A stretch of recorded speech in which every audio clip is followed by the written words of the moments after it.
El 15 de julio de 1410, las tropas de la Orden del Hospital de Santa María de Jerusalén se enfrentaron con los ejércitos del rey de Polonia y del príncipe de Lituania en la batalla de Grunwald.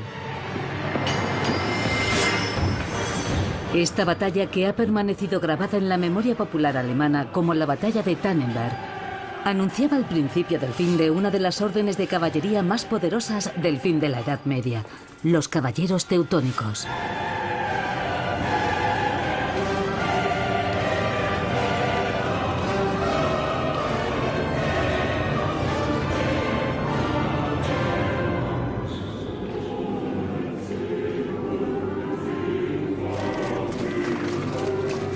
Los caballeros teutónicos.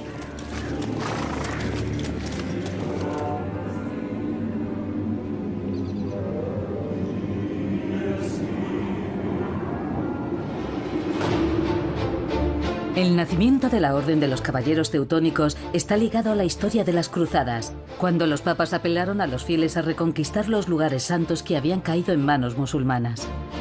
El llamamiento fue escuchado por los caballeros de toda Europa, que vieron en él la forma de ganarse un sitio en el paraíso. Nuestra historia empieza en 1189. Los cristianos de Oriente habían sido expulsados de Jerusalén y estaban confinados en los alrededores de la ciudad de Tir, en el condado de Trípoli y en el principado de Antioquía. Con los cruzados surgió un nuevo concepto de caballería, poderosa, con fortalezas impresionantes como la del crack de los caballeros. En otro tiempo eran caballeros al servicio de un señor, ahora eran monjes que habían hecho voto de pobreza, castidad y obediencia. Había dos órdenes de caballería, la de los hospitalarios y la de los templarios. Bernard de Clairvaux, padre espiritual de las cruzadas, diferenció las milicias religiosas de la caballería tradicional. Hizo un juego de palabras en latín. Transformó la palabra milicia en malicia, es decir, el lado malvado, del demonio, del diablo. Los caballeros que llevaban ropa lujosa y joyas representaban el lado del diablo. Los auténticos caballeros, los verdaderos cristianos, no llevaban ropas lujosas. Iban sucios, llevaban el pelo largo y barba. Pero luchaban por Cristo. Ellos representaban la buena milicia. Saladino, un kurdo que llegó a ser sultán de Egipto, fue el hombre que expulsó a los cristianos de casi la totalidad de Tierra Santa. Supo unificar a varios pueblos musulmanes y se alió con el sultán de Siria. Juntos aplastaron a los cristianos en la batalla de Jatín. Saladino tomó Jerusalén en 1187.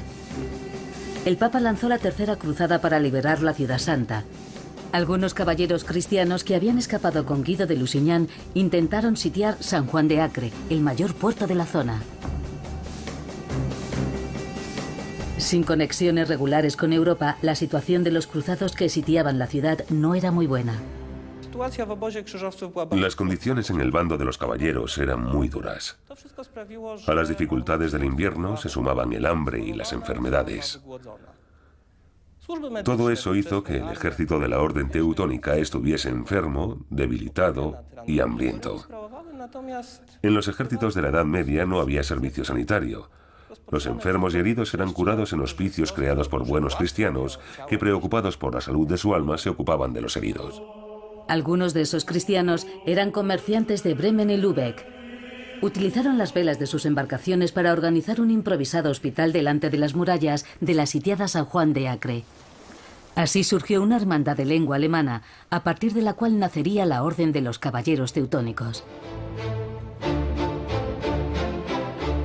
2 años después del comienzo del asedio, Felipe II de Francia y Ricardo Corazón de León desembarcaron con el mayor ejército jamás reunido para una cruzada.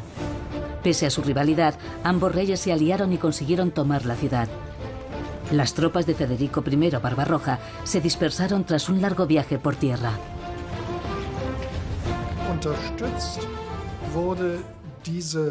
La creación de este hospital recibió al principio el apoyo del príncipe Federico de Suabia, hijo del rey Barbarroja, que se ahogó en el transcurso de la cruzada.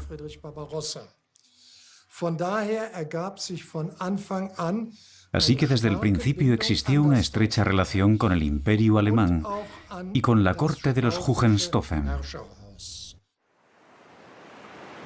Tras la toma de Acre en 1191, el hospital alemán se instaló en el interior de la ciudad cerca de la Puerta de San Nicolás. Su importancia y su estatus crecieron. La hermandad caritativa que asistía a peregrinos y caballeros alemanes se transformó en una orden militar responsable de una parte de la ciudad.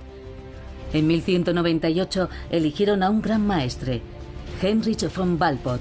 La elección marca los inicios de la orden que, antes que nada, tenía que ser reconocida por el Papa. Inocencio III aprobó oficialmente la nueva orden militar que, de esta forma, acrecentaba su poder.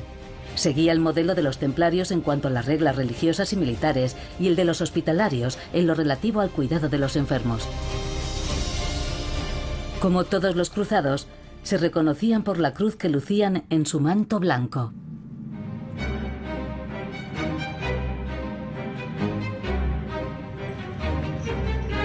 Con la elección, en 1209, del cuarto gran maestre, Hermann von Salza, la Orden de los Teutónicos conocerá su auténtica primera expansión. No era más que un simple caballero que llegó a lo más alto de la orden gracias a sus dotes para la diplomacia y la política. Mantuvo una relación excelente con los dos grandes poderes de la época, el Papa y el Emperador, a pesar de su antagonismo, y se convertirá en su mediador. En San Juan de Acre se encontraban las sedes de las tres órdenes. Desde muy pronto cada una intentará marcar su poder. Luchaban juntos contra los infieles, pero ante Roma y los príncipes cristianos eran rivales. Von Salza fue el más hábil de todos. Decidió hacer del antiguo hospital de Jerusalén la cuna de la orden teutónica, provocando la ira de los hospitalarios. Desde la primera cruzada, los caballeros hospitalarios quisieron crear un lugar de acogida para peregrinos alemanes perdidos en el mundo de las cruzadas dominado por los francos.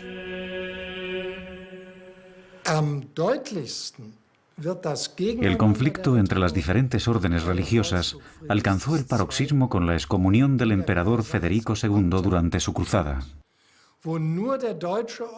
Los caballeros teutónicos eran los únicos que le apoyaban, frente a la oposición de la orden hospitalaria, de la orden de los templarios, de la Iglesia de Tierra Santa y de la del Papa.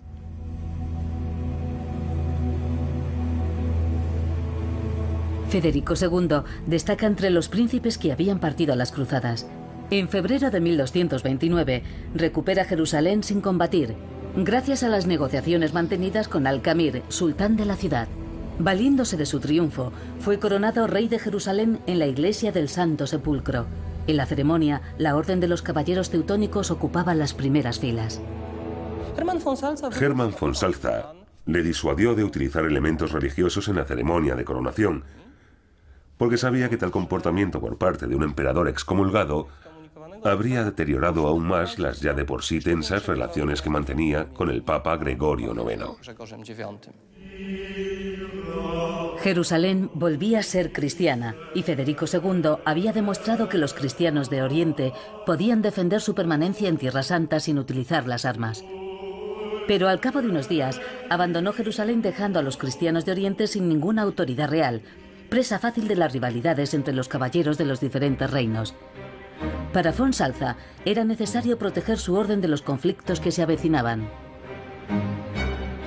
A cambio de sus consejos, obtuvo de Federico la fortaleza de Montfort, que se alzaba en una montaña de la zona, a unas decenas de kilómetros al sur de San Juan de Acre. El castillo se convirtió en el cuartel general de la Orden Teutónica. Con el paso de los años, la orden fue haciendo nuevos reclutamientos, extendiéndose sobre todo por Europa. Pero la caída de San Juan de Acre en 1291 obligó a la orden a abandonar Tierra Santa, un siglo después de su fundación.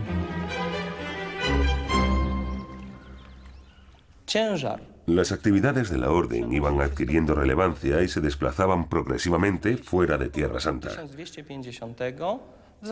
Se estima que en el año 1250 habría unos 1.600 hermanos caballeros, a los que hay que añadir los hermanos artesanos. Pero solo 400 de todos ellos vivían en Tierra Santa. Unos 600 se encontraban en las costas del Mar Báltico, y los 600 restantes estaban distribuidos por los diferentes dominios por toda Europa. En el siglo XIII, Europa conoce un periodo próspero. Desde el año 1000 vive una paz relativa que ha contribuido a la expansión de la agricultura, al desarrollo de los intercambios y a la renovación de las ciudades. El fervor religioso que acompañó a la aparición de las cruzadas también propició la construcción de las catedrales. Artesanos picapedreros, escultores, fundidores, techadores y más tarde arquitectos se trasladaban de obra en obra. Se inició una competición entre las ciudades para tener la catedral más alta, la más hermosa. La construcción de estos edificios era financiada por los fieles. Lugar de oración, pero también de encuentros y discusiones, la catedral se convirtió en el símbolo del poder que las ciudades habían recuperado. Las órdenes de caballería, en calidad de órdenes religiosas, se beneficiaban de las donaciones. A cambio se esperaba que los caballeros protegiesen las fronteras de la cristiandad.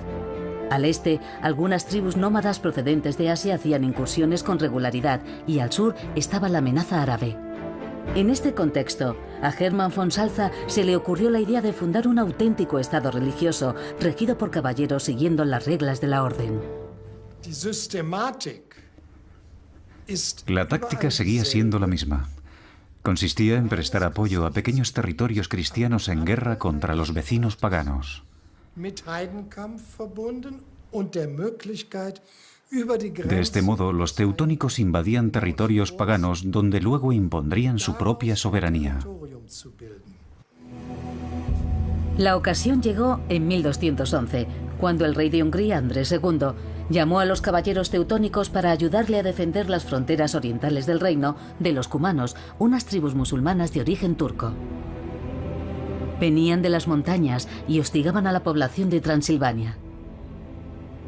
Los teutónicos actuaron como una milicia privada, un ejército mercenario encargado de garantizar la defensa del reino. En contrapartida, el reino les cedía territorios. Muy pronto, una región entera pasó a ser propiedad de la orden.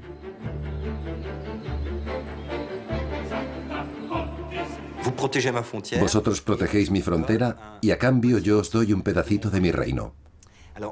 Al principio todo iba muy bien, pero había un problema. Y era que los teutónicos querían ser los dueños de esos territorios. E hicieron cosas que no tenían derecho a hacer.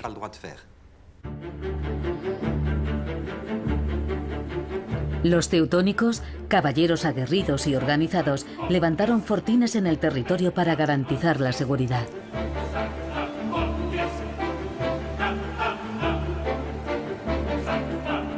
Aprovecharon para aumentar más sus dominios y fundaron la ciudad de Kronstadt, actualmente Brasov, en Rumanía.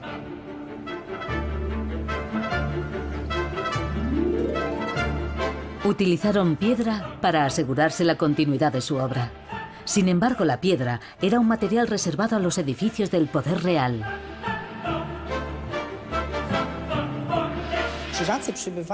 Cuando los caballeros teutónicos llegaron al territorio del reino de Hungría, deseaban construir en él un estado monástico, totalmente independiente. Un estado que no solo fuese independiente de la iglesia local, sino también del poder político. Para conseguir sus fines, Hermann von Salza supo sacar partido de su relación con el Papa Gregorio IX y consiguió que las tierras cedidas por el rey de Hungría pasasen directamente a la tutela de Roma, primer paso hacia el control directo de la orden. Para Andrés II fue la gota que colmó el vaso. Él se apoyaba en los obispos locales para apelar a la justicia del Papa en nombre de la cohesión del reino. El tribunal nombrado por el Papa dio la razón al rey de Hungría. Confirmaba que, por un lado, los caballeros no habían respetado los privilegios en vigor al construir castillos y, por otro lado, buscaban evitar cualquier subordinación al rey de Hungría. A pesar de esta decisión, el Papa consideró que los caballeros debían vivir en el territorio del reino de Hungría. Para el rey Andrés II y para el príncipe Béla, eso era inaceptable. En 1225, la orden teutónica fue obligada a abandonar Hungría. El sueño de von Salza de un Estado independiente se alejaba de nuevo y vuelta a empezar.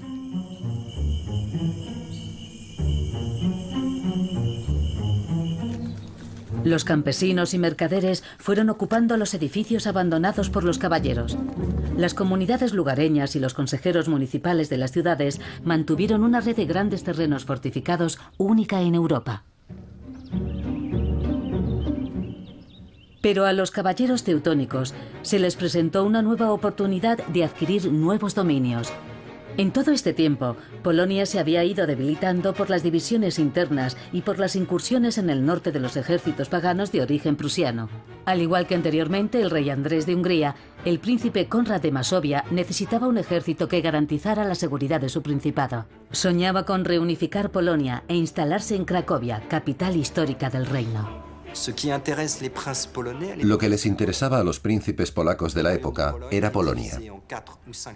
El reino polaco estaba dividido en 4 o 5 pedazos, y ese era su objetivo político. No querían conquistar Prusia, así que si una orden militar venía a proteger Masovia y conquistaba Prusia, no pasaba nada. Polonia y los teutónicos mantuvieron buenas relaciones durante casi un siglo. Los problemas llegarían después. A cambio de los servicios prestados por la orden, Hermann von Salza recibió de Konrad de Masovia la tierra de Chelmo. El príncipe firmó un documento en el que se establecían las condiciones legales de la cesión. El original desapareció, solo se han conservado algunas copias. Algunos historiadores opinan que se trata de un documento falso. Otros piensan que es auténtico. Yo creo que es auténtico. Realmente Konrad lo firmó. Nadie le obligó a hacerlo. Pero fue redactado por juristas que trabajaban al servicio de la orden y que querían ofrecer a los teutónicos un texto perfecto, que no omitiese nada, para poseer todos los derechos posibles sobre una zona. Hermann von Salza había aprendido la lección del fracaso de Hungría. En esta ocasión, la orden tenía que ser legalmente soberana sobre los territorios conquistados, pero solo el Papa tenía el poder de otorgar dicha soberanía.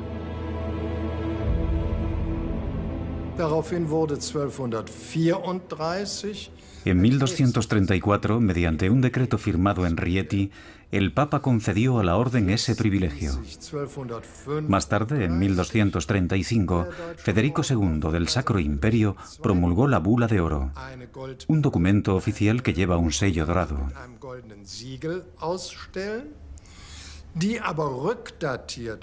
Sin embargo, dicho documento está datado en 1226, fecha en la que se decidió la expedición prusiana. La crónica de la orden, escrita por uno de sus miembros, Peter von Duisburg, cuenta que von Salza empezó enviando a 3 caballeros para reconocer el nuevo territorio. La misma crónica relata que la primera obra de los teutónicos habría sido una atalaya instalada en un árbol.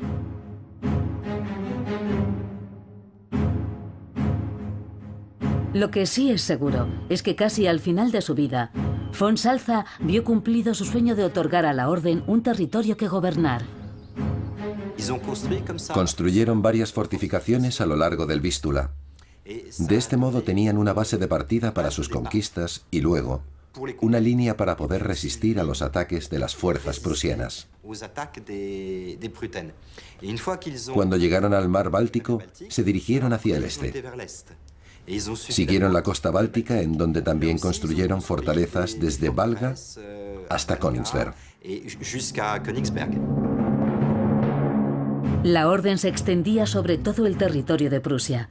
En su avance hacia el norte, los caballeros se encontraron con otra orden cruzada, la de los Hermanos de Jesucristo. Ambas firmaron una alianza y siguieron la conquista hacia el este. Pero en abril de 1242 se tropiezan con el poderoso ejército ruso del príncipe Alejandro Nevsky. Muy pronto, los dos ejércitos se enfrentarían sobre el lago helado de Peipus.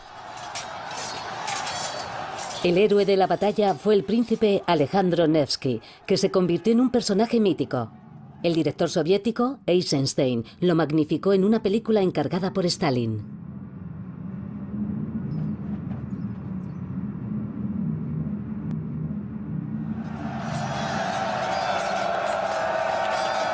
Los ejércitos rusos infligieron una dura derrota a los caballeros teutónicos y detuvieron para siempre el avance hacia el este.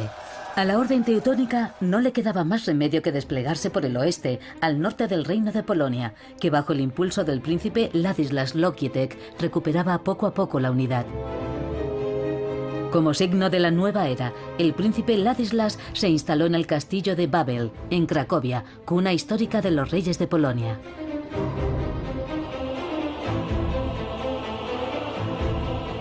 En 1308, como ya hiciera su predecesor, recurrió a los caballeros teutónicos para, en esta ocasión, rechazar a las tropas alemanas del ducado de Brandenburgo, que habían tomado la ciudad de Dansk. Una vez cumplida la misión, los caballeros, alegando una discrepancia en la suma que debía pagarles el príncipe, mataron a la guardia del castillo y se apoderaron de toda la ciudad. Tomaron la ciudad de Dansk y en un año conquistaron toda Pomerania. Los caballeros teutónicos se habían convertido en una amenaza para Polonia. Con esta acción, la orden demostró su poder. Se lanzó a la creación de un auténtico estado, un principado que reagrupaba diversos pueblos, alemanes, prusianos y polacos, algunos cristianos, otros paganos. Hizo de Malbork su capital, donde construyó un impresionante palacio fortificado, uno de los mayores castillos de la Europa feudal. El sueño de Hermann von Salza se hizo realidad.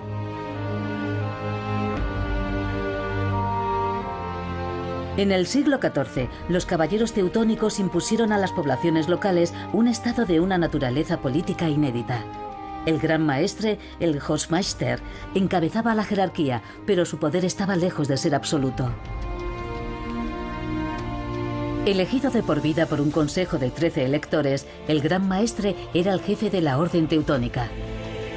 A partir de ese momento, será también el jefe de un estado que dirigirá a través de un gran consejo. El gran consejo será el auténtico órgano de gobierno del principado. Estaba formado por 5 grandes oficiales. El gran comendador tomaba las decisiones relativas a los gastos. El gran mariscal era el comandante del ejército, el gran comisario era el responsable de la administración, el gran tesorero responsable de las finanzas y el gran hospitalario velaba por el cuidado de los enfermos en los hospicios y por la aplicación de las normas. El estado que la orden teutónica instauró en Prusia estaba reconocido a nivel europeo. El poder tenía una estructura corporativa en la que las altas funciones de la administración solo podían ser ejercidas por miembros de la orden teutónica. Eso no significa que los gobernantes de las ciudades y los caballeros quedasen excluidos de la vida política. El Consejo impuso la orden sobre todo el territorio, pero al igual que se hacía en Europa, no dudaba en consultar a la burguesía local y a la nobleza prusiana. Los teutónicos hicieron cosas muy modernas. Controlaban muy bien sus territorios. Fijaron correctamente las fronteras y dividieron el territorio con un sistema de castillos, lo que los militares denominaban encomiendas. Fraccionaron todo el espacio del Estado en encomiendas. Además tenían un servicio de correo en el que utilizaban caballos para transportarlo y cuya eficacia era conocida en toda Europa. Para garantizar la comunicación entre las encomiendas y todo el Principado, la Orden desarrolló un servicio de correo único por su regularidad en Europa. En 2 días podían comunicarse de un extremo a otro del Estado. Gracias a este correo, la administración adquirió una eficacia inédita para esta época. La Orden acuñó una moneda que extendió a todo el Estado. Estableció un sistema de impuestos sobre los intercambios que garantizaba la financiación de la administración, de modo que el poder del Estado se sustentaba en las finanzas públicas saneadas, mientras que en el oeste los monarcas europeos se endeudaban fuertemente al intentar construir estados soberanos. Europa occidental se sumió en un periodo de regresión. El Estado teutónico se mantenía al margen de estos tormentos. La orden también tenía actividad comercial, principalmente cereales de Malbork y ámbar de Königsberg. El ámbar se enviaba a Lübeck y de allí a Brujas, donde se utilizaba para decorar libros de oraciones.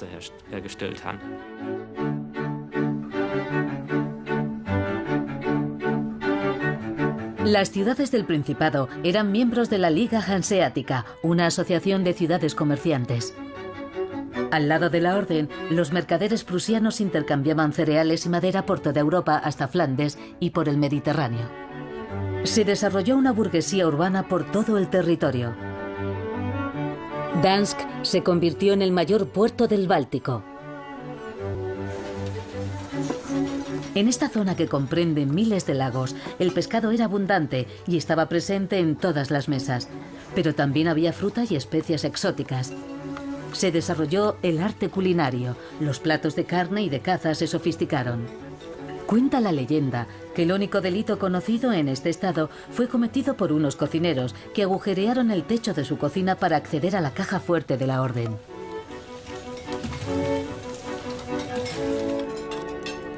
Las comidas se hacían siguiendo la tradición monástica. En el refectorio, en mesas largas, sentados uno al lado de otro, sin nadie enfrente y escuchando un texto de la Biblia que era leído por uno de los hermanos. Todavía se comía con las manos. Se bebía cerveza y vino producidos localmente. Y en alguna ocasión vino alemán e italiano.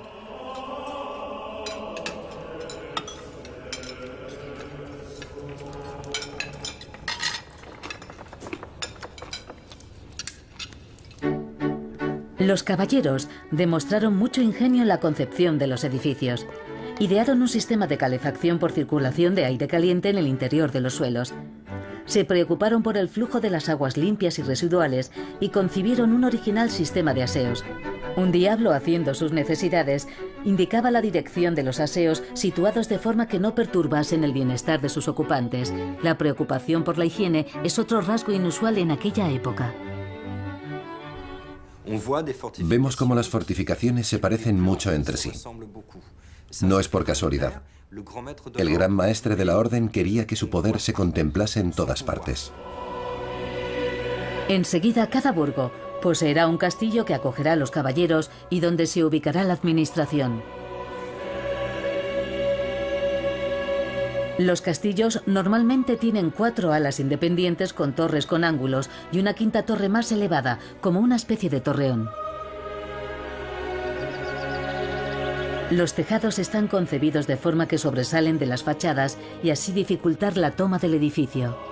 Toda la arquitectura, incluyendo la religiosa, se sometió paulatinamente a estas normas de construcción fortificada. Los patios tenían un papel importante, ya que eran el único modo de pasar de un ala a otra. La orden reclutaba en todo el Sacro Imperio Romano Germánico, pero solo a nobles que pudieran demostrar una antigüedad de 4 generaciones. Para entrar en la orden era necesario pronunciar los votos monásticos y prestar el juramento de combatir a los enemigos del cristianismo. En Königsberg existía una especie de institución que imitaba a la legendaria mesa redonda. Era una mesa de honor a la que solo podían sentarse quienes hubiesen luchado correctamente. Había un banquete con la presencia del gran maestre de la orden teutónica. Después, los caballeros regresaban a sus casas con el orgullo de haber sido recibidos por el gran maestre de la orden, de haber sido recibidos en Marienburg o en Königsberg y de haberse sentado a esa mesa. Toda la caballería europea empieza a mirar hacia este estado que blande los valores de su orden. Acudían a él para asistir a celebraciones que podían durar varias semanas. Estos encuentros también eran la ocasión ideal para realizar incursiones en territorios paganos. Para los invitados era una forma de mostrar su valentía y para los teutónicos de impresionar a todo el que se viese tentado de amenazar su poder. Allí podía verse al futuro rey de Inglaterra, Enrique IV, o al conde de Boucicaut. Este caballero era uno de los representantes más ilustres de la caballería feudal, mariscal de Francia, que fue hecho prisionero por los ingleses en la batalla de Azincourt. En la Edad Media no eran muy frecuentes las grandes batallas en las que luchaban 2 ejércitos frente a frente. Preferían los ataques aislados. Asaltaban un castillo, quemaban aldeas, mataban campesinos. Eran pequeñas incursiones.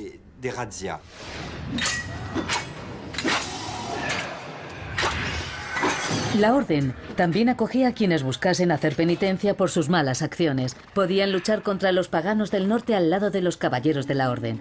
A su manera, algo violenta, perpetuaban la tradición de las cruzadas.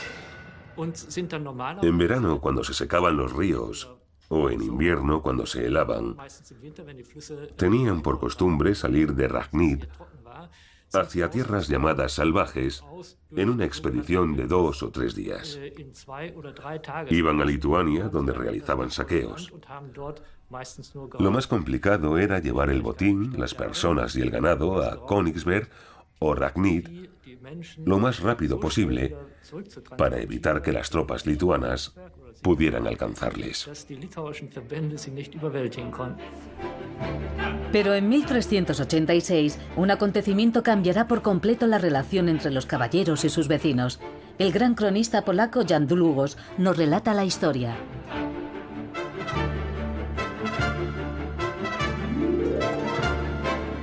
Empieza cuando los nobles de la dieta polaca designan como nueva soberana a Hedwig d'Anjou.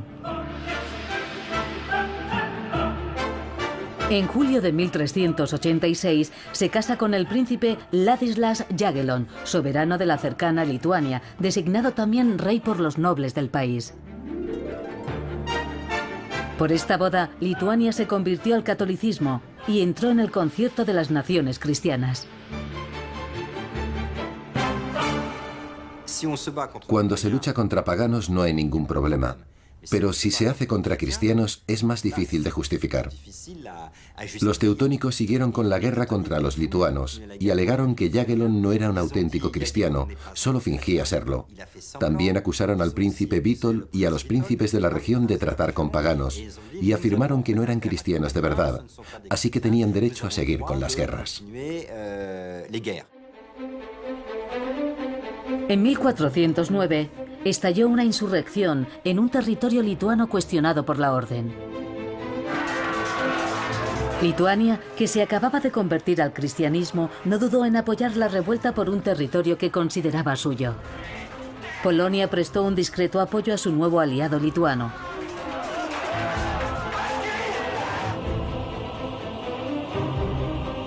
Eligieron un nuevo gran maestre, Ulrich von Jungingen. Era un guerrero, partidario de la dureza con respecto a la nueva alianza entre Polonia y Lituania. La tensión crecía entre los dos países, así que Polonia envió al arzobispo Nicolás Kurowski a Malbork para poner en guardia al gran maestre. En su crónica, Długosz relata así las palabras del emisario. «Maestre», le dijo, «sepa que no les dejaremos invadir Lituania, nuestra aliada, excepto si Prusia es invadida». El gran maestre le respondió, «Entonces prefiero atacar la cabeza antes que los miembros, los pueblos y las ciudades antes que el campo desierto». Von Jungingen le estaba declarando la guerra a Polonia. Las tropas prusianas cruzaron la frontera, invadieron el norte de Polonia, destruyeron castillos y quemaron pueblos. El rey Jagellon lanzó la contraofensiva, pero solo pudo recuperar la ciudad de Bydgoszcz. Antes de que se desencadenase la Gran Guerra, los polacos y los lituanos estaban muy solos en el panorama diplomático de Europa Central y Occidental para solucionar el conflicto con la Orden Teutónica. Los principales dirigentes de Europa Central, el rey de Bohemia, el rey de Hungría, el soberano del Imperio alemán y los príncipes de Pomerania, estaban todos al lado de la Orden Teutónica. Una intensa actividad diplomática agitaba a los dos bandos, que enviaron emisarios a todos los rincones de Europa. Había que establecer alianzas para tomar la delantera en la batalla que se avecinaba. La Orden Teutónica consiguió el apoyo del emperador germánico Juan de Luxemburgo, que concentró sus tropas húngaras en la frontera con el Reino de Polonia. Los talleres de metalurgia, muy desarrollados en ambos países, se pusieron manos a la obra para fabricar espadas, escudos, lanzas, arcabuces e incluso cañones. Cada país activó sus redes de espionaje para averiguar la estrategia del otro bando. En esto los polacos estaban muy avanzados. En diciembre de 1409, el rey Ladislas Jagellon, el gran duque Witold y el canciller de la corona Nicolás Trava mantuvieron una reunión secreta en Brest-Litovsk, en la que establecieron un plan de campaña para el año 1410.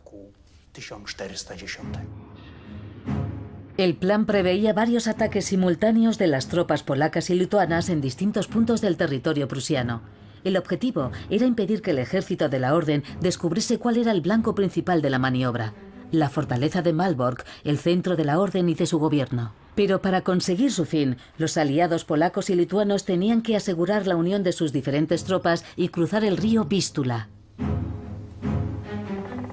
Para ello, los polacos idearon la construcción secreta de un puente móvil que esconderían en el bosque para sacarlo y utilizarlo en el último momento.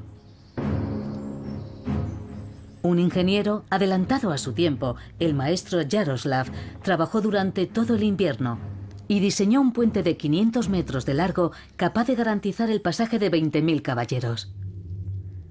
La guerra empezó en junio de 1410. Las tropas polacas atacaron Prusia en varios frentes.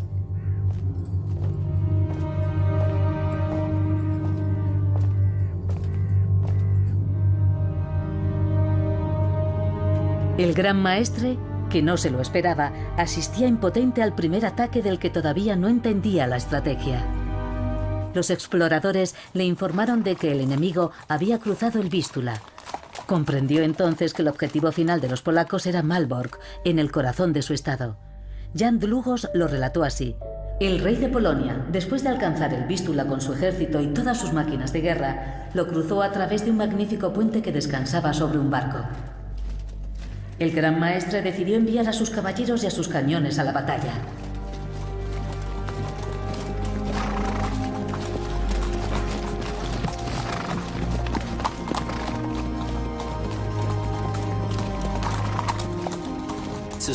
Eran dos ejércitos que tenían una visión móvil de la guerra. No esperaban al enemigo sobre el terreno, sino que se movían, cabalgaban. Antes de la batalla de Tannenberg podemos ver muy bien los movimientos de los dos ejércitos, el teutónico y el polaco.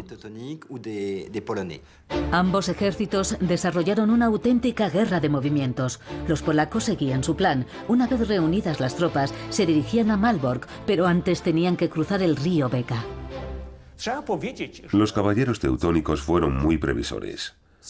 Habían pensado en la posibilidad de que Jagellon intentase cruzar el río Beka en dirección a Malbork. También pudieron determinar el lugar por donde eso podría suceder. Pensaron que sería cerca del pueblo de Kursevnik, porque en ese lugar había un paso y se podía vadear el río.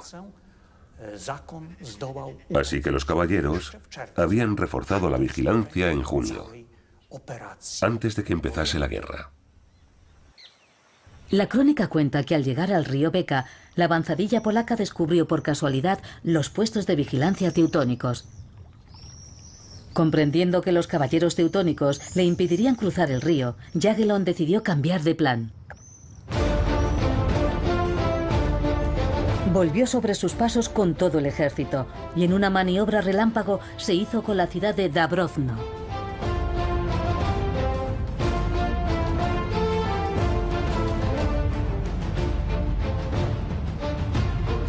La ciudad se comunicaba con Malbork a través de un camino estrecho situado entre dos lagos.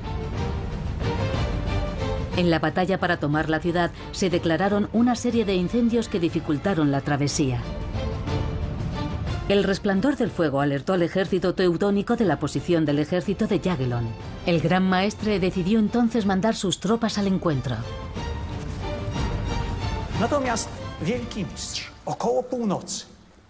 En la medianoche del día 14 al día 15, el gran maestre se dirigía con todo su ejército en dirección a Tannenberg.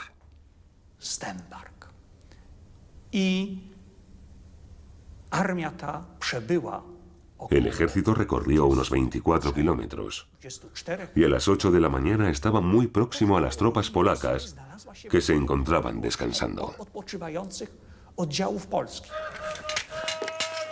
El ejército de Jagellon pudo descansar durante toda la noche. Por la mañana los soldados se prepararon para la batalla al frescor del bosque. Los caballeros teutónicos habían caminado toda la noche y esperaban al descubierto. En ambos bandos rezaron por la victoria. Jagellon, con sus tropas a salvo del calor, esperaría a que el sol debilitara aún más al ejército teutónico.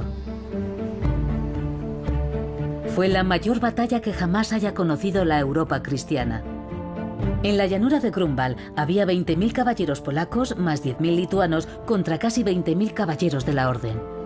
Los dos ejércitos estaban frente a frente, los polacos por el flanco izquierdo y los lituanos por el derecho, enfrente los teutónicos en varias líneas y con un ejército de reserva. Jungingen se impacienta y envía 2 emisarios. La crónica cuenta que Jagellon respondió: «Espero a que Dios me muestre el momento adecuado». Era una propaganda muy eficaz, porque así el rey de Polonia podía afirmar que actuaba conforme a la voluntad de Dios, que Dios le había llevado al campo de batalla y le había prometido la victoria. Según la doctrina de San Agustín, los juicios divinos se manifiestan en el campo de batalla. Cuando el sol estaba en lo más alto, Jagellon decidió enviar en primer lugar a los caballeros lituanos. La carga fue muy violenta, pero la respuesta de los cañones de la Orden fue mortal.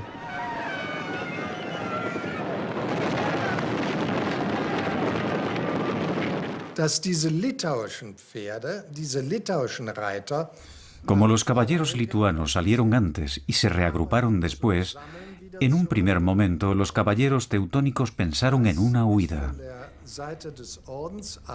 y se separaron para salir en su persecución.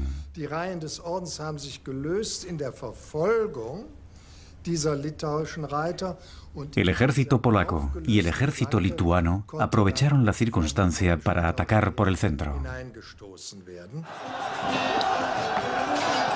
Las tropas de la Orden salieron para perseguir a las tropas lituanas y amenazaron con cercar al resto de las tropas polacas. Para evitar el cerco, los polacos entraron en acción y subieron hacia la caballería teutónica.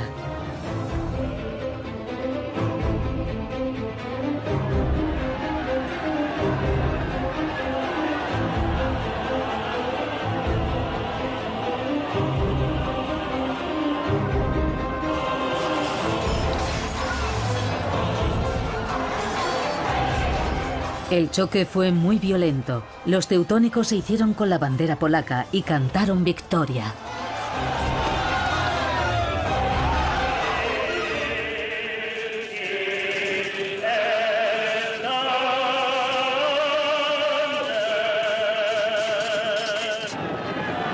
Pero la batalla no había acabado.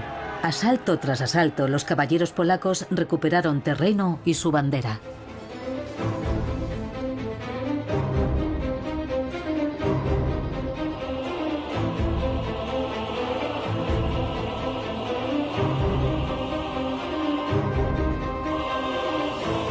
En una nueva maniobra, el Gran Maestre reagrupó a sus tropas para realizar el último ataque. Fue inútil, los caballeros teutónicos quedaron cercados y el Gran Maestre y otros altos dignatarios de la Orden murieron.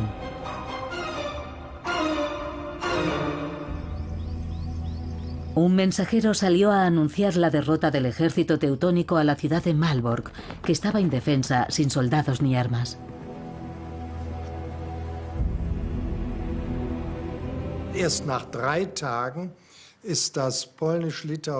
Pero los ejércitos polaco y lituano tardaron 3 días en salir hacia Malbork, el centro neurálgico de la Orden teutónica.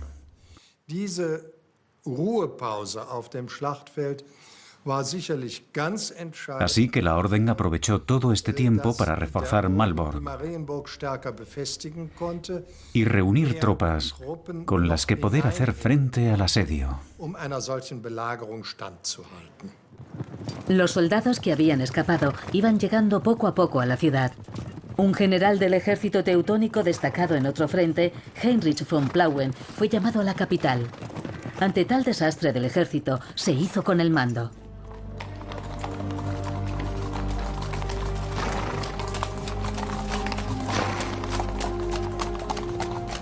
Organizó la defensa de Malbork.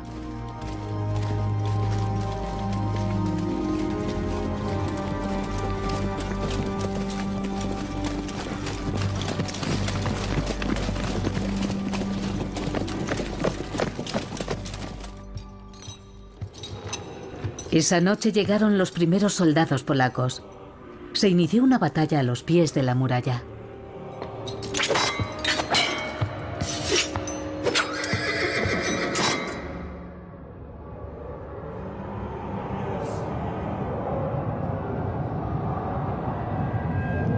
$4.000 caballeros defendían el castillo luchando contra las tropas de Jagiellon. Los combates eran muy violentos y las bajas polacas fueron mayores que en el campo de Grunwald.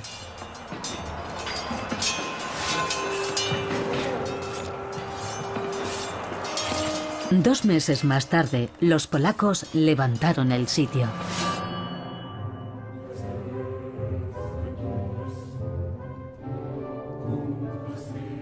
En 1411, un año después de la batalla de Tannenberg, se firmó la paz de Torum entre Polonia y la Orden.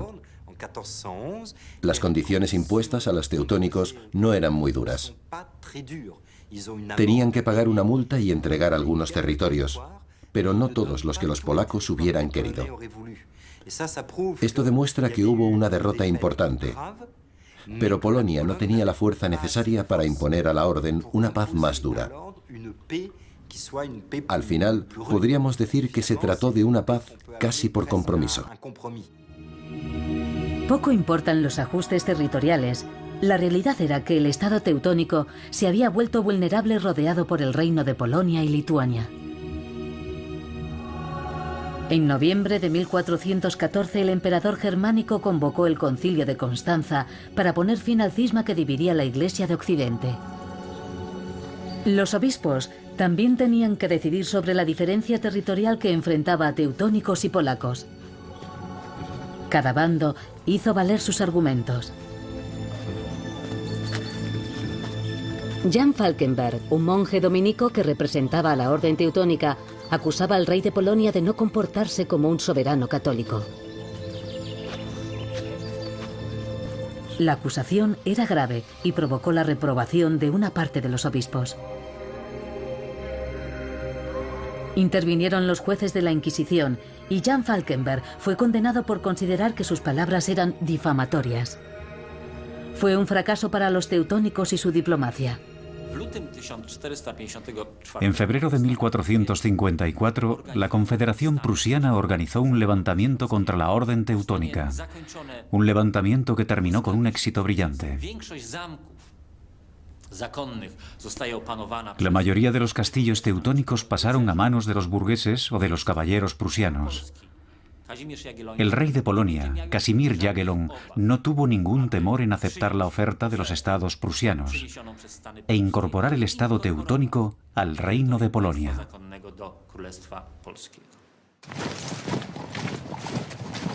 El levantamiento de los prusianos desencadenó una guerra civil que duró 13 años.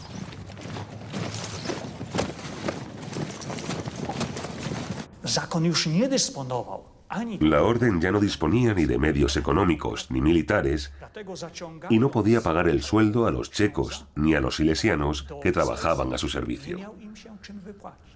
De modo que Ulrich Czerwonka, comandante checo de Malbork, se puso en contacto con otros jefes que tenían castillos y ciudades bajo su mando y les amenazó con vender esos castillos al rey Casimir para poder pagar los sueldos.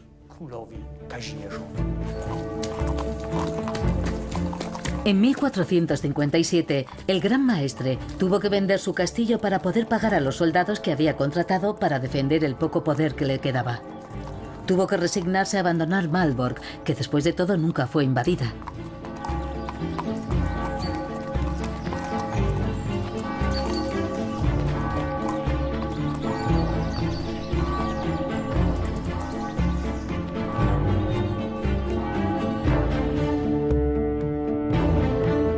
Königsberg se convirtió en la nueva capital de la Federación de Pueblos y Ciudades de Campesinos y Burgueses, que jurídicamente todavía permanecía bajo la autoridad de la orden monástica. Poco a poco, la orden perdió sus posesiones, sus edificios y con ellos la posibilidad de ejercer su autoridad sobre un pueblo que ya no quería que lo gobernasen religiosos. La guerra contra Polonia y Lituania y la multa impuesta por la paz arruinaron a la orden. Para el pueblo, La orden militar se había impuesto durante demasiado tiempo por la fuerza y la situación era insoportable. Al final, la solución llegó en 1525, cuando Albrecht Hohenzollern, gran maestre de la orden, decidió adherirse a la doctrina de Lutero y secularizar la orden.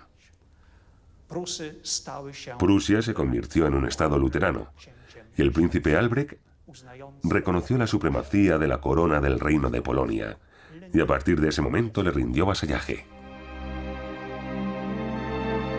Así acaba la historia tricentenaria de la Orden Teutónica.